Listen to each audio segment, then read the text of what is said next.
As-tu déjà senti que la distance entre toi et Dieu est tout simplement trop grande pour être franchie? As-tu déjà regardé les saints, leurs longs jeûnes, leurs veillées interminables, leurs milliers de chapelets, et ressenti un poids écrasant dans ta poitrine parce que tu sais au fond de toi que tu es trop fatigué, trop occupé ou trop faible pour égaler leurs efforts? Nous vivons dans un monde qui mesure la valeur par la quantité. Combien as-tu fait aujourd'hui? Combien d'heures as-tu travaillé? Combien de prières as-tu récitées? Nous apportons cette même arithmétique épuisée au pied de la croix. Nous supposons que Dieu est un maître exigeant qui tient le compte de notre score spirituel, exigeant un paiement sous forme d'épuisement. Nous pensons que pour être grands au ciel, nous devons nous détruire sur terre avec des fardeaux impossibles. Mais, et si je te disais que les mathématiques du ciel sont complètement différentes des mathématiques de la terre? Et si je te disais qu'il existe une équation spirituelle secrète révélée directement par Jésus à une humble religieuse polonaise qui change tout? C'est une promesse qui bouleverse notre compréhension de la sainteté. C'est une révélation qui suggère qu'une seule minute, une posture spécifique du cœur, vaut plus aux yeux de Dieu que 1000 prières récitées par routine. Ce n'est pas une figure de style. C'est une instruction littérale donnée à Sainte Marie Faustine Kowalska. C'est une bouée de sauvetage pour l'âme fatiguée. C'est le secret de la physique spirituelle de la miséricorde. Es-tu prêt à arrêter de lutter et à commencer à aimer? Avant de déverrouiller ce trésor de grâce, créons un sanctuaire de paix. Ici, maintenant, le monde extérieur est bruyant. Mais dans cet espace, nous sommes en sécurité sous le regard du Sauveur.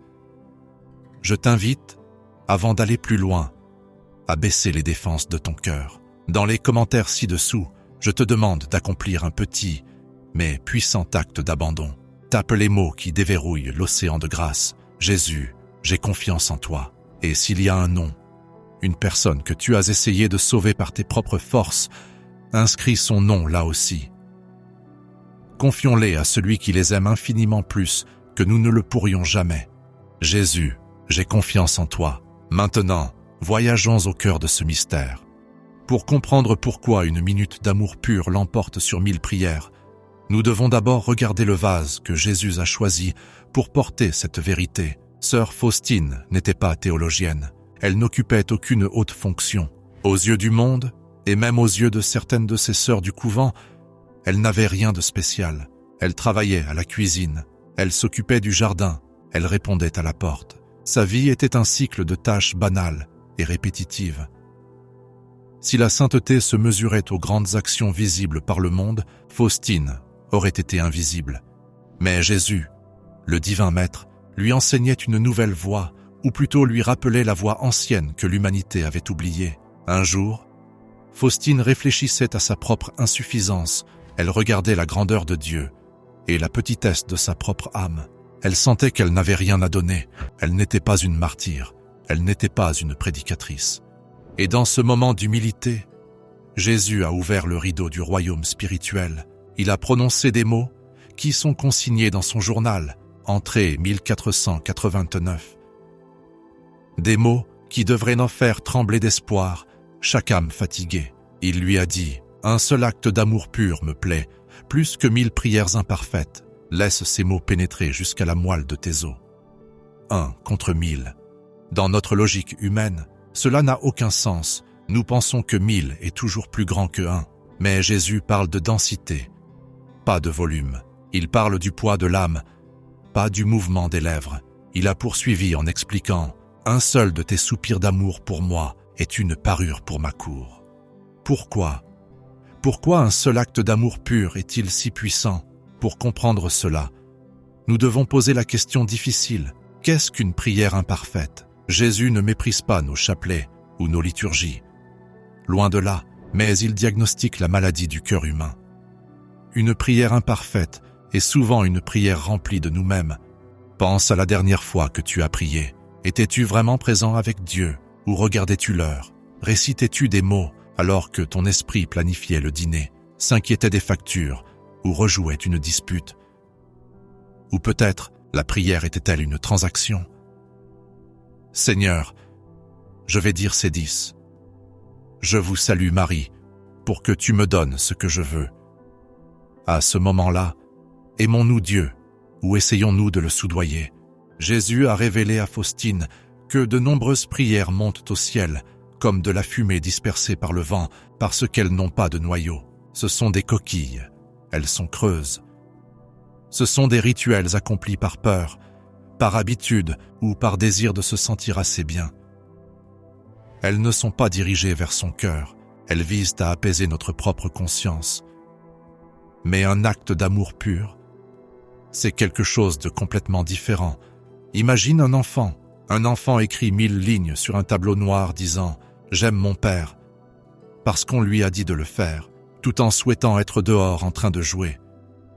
Une autre enfant court dans la pièce, arrête tout, regarde son père dans les yeux et avec une totale sincérité, l'enlace et murmure « Je t'aime ». Quel enfant t'a touché le cœur du père? Les 1000 lignes sont un devoir, l'étreinte unique est une union.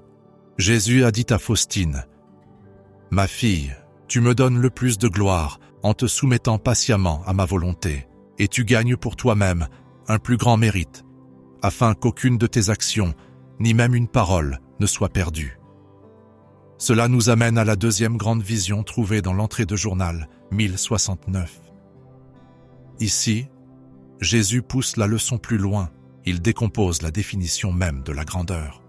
Nous souffrons souvent d'un complexe d'infériorité spirituelle. Nous voyons les grands évangélistes, les missionnaires qui voyagent jusqu'aux extrémités de la terre, et nous pensons « je ne suis qu'une mère, je ne suis qu'un comptable, je ne suis qu'une personne malade dans un lit d'hôpital, je ne peux rien faire pour Dieu. » Écoute la voix de la miséricorde corriger ce mensonge. Jésus a dit à sainte Faustine « Un grand amour peut changer les petites choses en choses d'un grand mérite. » Il lui a montré que dans l'économie spirituelle, la valeur d'une action n'est pas déterminée par l'action elle-même, mais par l'amour avec lequel elle est accomplie. Il a expliqué qu'une âme peut éplucher des pommes de terre, balayer un sol ou supporter un mal de tête, et si cet acte est fusionné avec un amour brûlant pour lui, il sauve plus d'âmes qu'un magnifique sermon prêché par un prêtre qui cherche secrètement sa propre gloire. C'est la physique spirituelle du royaume. L'amour est le multiplicateur. Visualisons ce que Faustine a vu. Elle a vu que le monde est enveloppé dans une toile de cause à effet. Mais le monde spirituel est enveloppé dans une toile de communion. Lorsqu'une âme fait un acte d'amour pur, même pour une seule seconde, c'est comme diviser un atome. Une quantité massive d'énergie spirituelle est libérée. Pourquoi? Parce que Dieu est amour. Lorsque tu alignes ta volonté parfaitement avec l'amour, même pour un instant, tu deviens un canal pour l'infini. Tu arrêtes de bloquer la lumière avec ton ego, et tu deviens une fenêtre. Faustine écrit sur un moment où elle était incroyablement épuisée. Sa santé déclinait, elle avait la tuberculose. Chaque pas était douloureux, elle avait des devoirs au jardin. La tentation était de se plaindre, de faire le travail avec amertume, ou de prier distraitement juste pour en finir. Au lieu de cela, elle s'est arrêtée. Elle a rassemblé toute sa souffrance, tout son épuisement, et elle a fait un acte conscient et intérieur de volonté. Elle a dit essentiellement « Jésus, je fais cela pour toi. Je t'aime. Cette douleur est pour les âmes qui ne te connaissent pas. » À cette seconde, les cieux se sont ouverts. Elle a compris que cet acte de volonté silencieux et invisible était plus puissant que si elle s'était tenue sur le toit du couvent et avait crié l'Évangile. Mais il y a une couche plus profonde à cela, qui s'adresse à nos peurs les plus profondes concernant nos proches. Beaucoup d'entre nous s'inquiètent pour ceux qui se sont éloignés, les enfants qui ne vont plus à l'église, les conjoints qui sont en colère contre Dieu. Nous prions des milliers de prières pour eux, et nous ne voyons aucun résultat. Nous paniquons. Nous pensons « je dois prier plus, je dois faire plus ». Le journal suggère une stratégie différente. Il ne s'agit pas du volume de tes supplications. Il s'agit de la profondeur de ta confiance. Jésus lui a dit « Je suis l'amour et la miséricorde même. Il n'y a pas de misère qui puisse se mesurer à ma miséricorde. » Quand tu accomplis un acte d'amour pur, quand tu lui fais totalement confiance, tu fais entrer Jésus dans la situation. Une prière imparfaite porte souvent la vibration de l'anxiété. Seigneur, Sauve mon fils, crions-nous, mais en dessous. Nous vibrons de la peur qu'il ne le fasse pas. Cette peur est une barrière. Elle montre que nous ne connaissons pas vraiment son cœur. Un acte d'amour pur dit « Seigneur, je t'aime. Je sais que tu aimes mon fils plus que moi. Je t'offre ce moment de ma vie, ce verre d'eau que je bois, ces embouteillages dans lesquels je suis assis comme un acte d'amour. J'ai confiance en toi. Cela change la dynamique du pouvoir. Tu n'es plus un mendiant essayant de convaincre un roi réticent. Tu es un enfant se reposant dans les bras d'un père aimant. Et cette minute de confiance pure permet à sa grâce de couler sans entrave. Allons plus loin dans ce que Jésus entendait par amour pur. Cela semble intimidant, n'est-ce pas? Nous pensons que pur signifie sans péché ou sans distraction. Si c'était le cas, aucun de nous ne pourrait le faire. Mais dans le langage des mystiques et dans le langage du journal, la pureté fait référence à l'intention. L'eau est pure quand elle n'est pas mélangée à la boue. L'or est pur quand il n'est pas mélangé au plomb. L'amour est pur quand il n'est pas mélangé à l'intérêt personnel. Jésus demande « Peux-tu m'aimer pour moi ? Pas pour le ciel que j'ai promis, pas pour la santé que je peux donner, pas pour la paix que je peux restaurer, mais simplement parce que je suis ». Faustine rapporte une vision où elle a vu les séraphins, les plus hauts anges du ciel.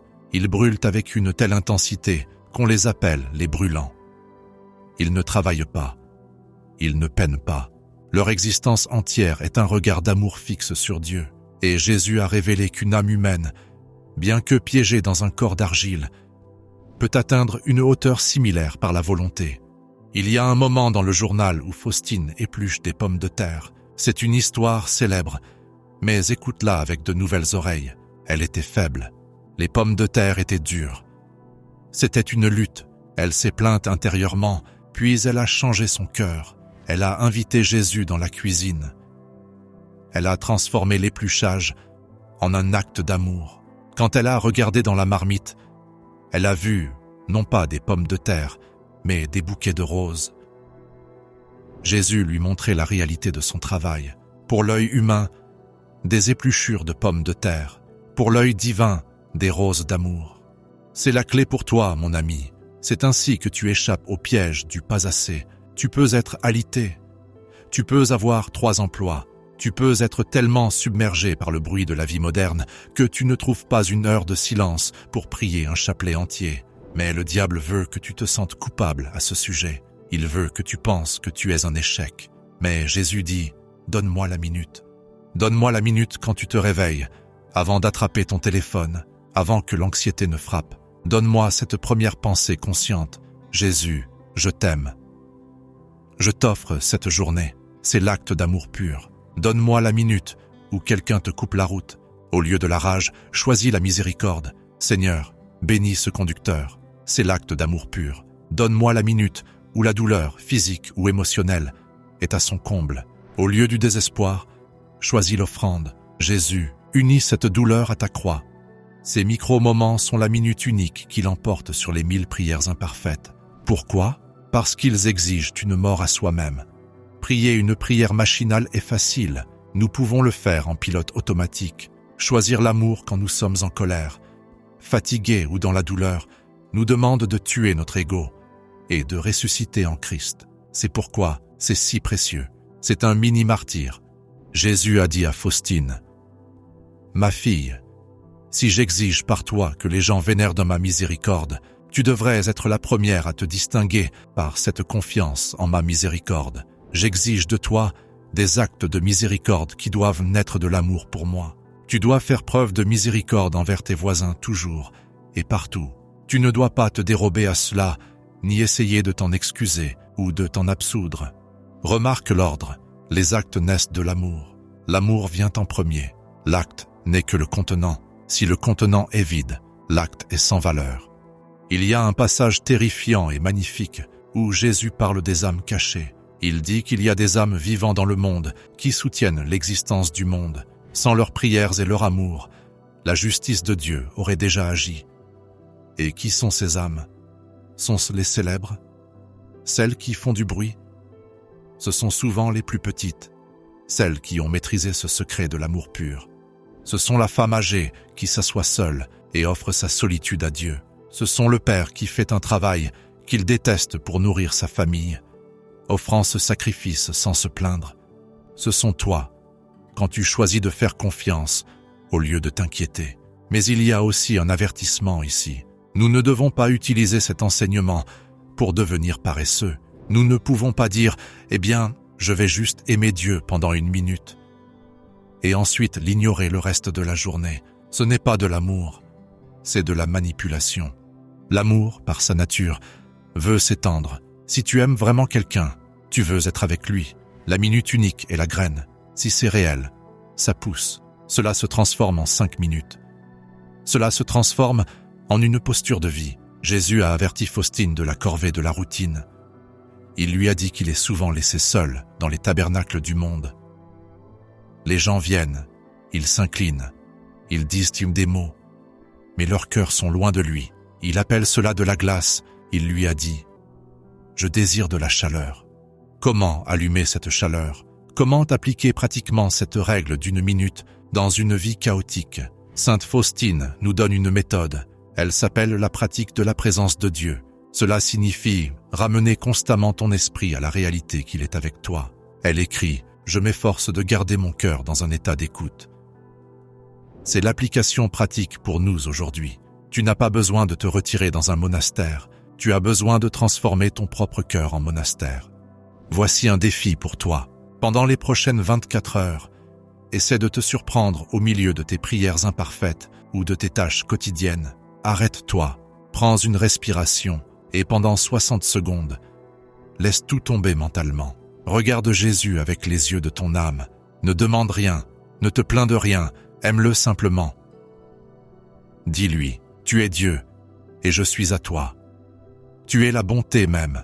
Si tu fais cela, tu t'engages dans la forme la plus élevée de combat spirituel. Tu déclares que Dieu vaut la peine d'être aimé pour lui-même. Cela terrifie les démons. Le diable comprend le pouvoir transactionnel. Je te donne ceci, tu me donnes cela. C'est ainsi que fonctionne l'enfer. Mais le diable ne peut pas comprendre l'amour pur. Cela l'aveugle. Quand une âme aime Dieu sans chercher de récompense, l'ennemi n'a aucune prise sur cette âme. C'est ainsi que nous sauvons nos proches. Nous devenons des réacteurs d'amour. Nous générons une telle lumière de grâce par ces petits actes qu'elle se déverse sur nos familles. Jésus a promis à Faustine, « Les grâces que je t'accorde ne sont pas pour toi seul, mais aussi pour un grand nombre d'autres âmes. Ta minute unique d'amour pur pourrait être la grâce qui sauve ton frère du désespoir. Elle pourrait être la lumière qui guide un étranger vers la maison. Nous sommes tous connectés dans le corps mystique du Christ. Quand une cellule s'illumine d'amour, tout le corps guérit. Revenons à l'image de la balance. D'un côté, empile les millions de prières distraites, grognonnes et craintives du monde. De l'autre côté, place un seul acte d'abandon total et confiant d'un cœur humble. La balance penche en faveur de l'amour. C'est pourquoi Jésus a dit « Je cherche un cœur pur ».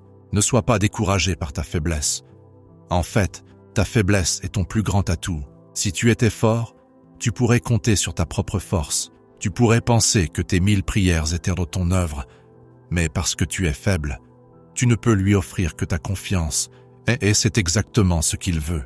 Il a dit à Faustine, « Plus la misère d'une âme est grande, plus son droit à ma miséricorde est grand. » C'est le paradoxe de l'Évangile. Le vase vide peut être rempli, le vase plein, plein d'orgueil, plein d'agitation, plein d'autosuffisance ne peut rien recevoir. Alors, si tu te sens vide aujourd'hui, réjouis-toi. Tu es prêt à aimer. Il y a une vision spécifique que Faustine a eue concernant le chapelet de la divine miséricorde. Nous connaissons tous les prières, mais connaissons-nous la promesse attachée à l'attitude de la prière? Jésus a dit que, même si un pécheur endurci récitait ce chapelet une fois, juste une fois, mais avec un cœur contrit, il recevrait la grâce. Encore une fois, l'accent n'est pas mis sur la répétition, mais sur le retournement du cœur. Le une fois, le moment singulier de vérité. Nous pensons souvent à notre vie spirituelle comme à une échelle que nous devons gravir. Nous glissons, nous tombons, nous nous fatiguons. Nous regardons vers le haut et le sommet semble à des kilomètres. Nous pensons que nous devons gravir 1000 échelons pour être en sécurité. Mais Jésus a révélé à Faustine qu'il n'est pas au sommet de l'échelle, à attendre que nous réussissions. Il est l'ascenseur. Il lui a dit concernant son désir d'être une sainte, « Tu es une petite enfant. Je te porte. » La minute unique d'amour pur est le bouton sur lequel tu appuies pour activer l'ascenseur. C'est l'aveu que tu ne peux pas grimper, mais que tu peux aimer celui qui te porte. Alors que nous terminons, je veux que tu sentes le soulagement que ce message apporte. Tu n'as pas besoin d'être un géant spirituel. Tu n'as pas besoin de lire tous les livres de théologie. Tu n'as pas besoin de t'écraser sous le poids de la performance religieuse. Tu as besoin d'aimer. Et quand tu ne peux pas aimer, quand ton cœur semble de pierre, tu peux même offrir cela. Tu peux dire, « Jésus, je n'ai pas d'amour à te donner aujourd'hui. Mon cœur est sec, mais je t'offre cette sécheresse. Je t'offre cette pauvreté. Je veux t'aimer. » Crois-le ou non, ce désir d'aimer est de l'amour, et c'est souvent le genre le plus pur, car il ne ressent aucune satisfaction. C'est la volonté nue. C'est un soldat qui marche alors qu'il meurt de faim. C'est l'amour qui orne la cour du ciel. Jésus a dit à sainte Faustine, « Dis aux âmes de ne pas placer d'obstacles sur mon chemin. » Le plus grand obstacle est notre manque de confiance. C'est la croyance que nous devons nous sauver nous-mêmes. Retire cet obstacle. Laisse couler l'océan de miséricorde. Souviens-toi de l'équation. Un plus grand que 1000. Qualité plus grande que quantité. Intimité plus grande que rituel.